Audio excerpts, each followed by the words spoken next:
Rachel and Auden were stabbed more than 40 times.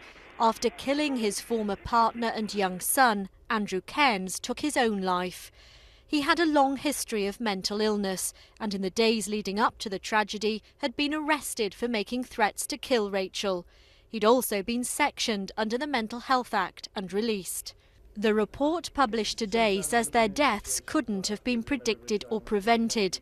Rachel had been expecting a baby with her new partner. He disagrees with the report's findings.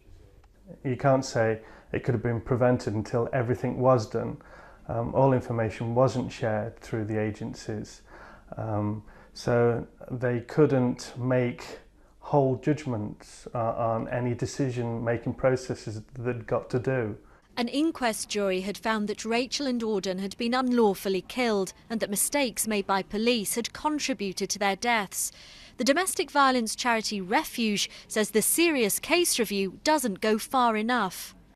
There is a discordance between the two findings, and this discordance needs to be resolved, and one way to do that is to have a public inquiry and look at the failings of state agencies across England and Wales.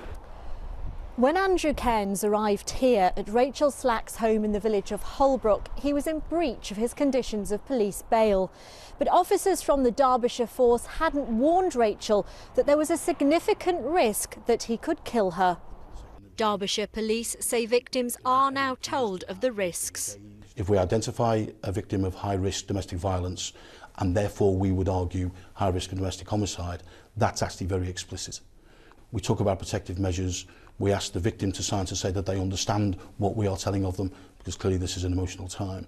The Independent Police Complaints Commission has yet to report its findings. Sian Lloyd, BBC News, Derbyshire.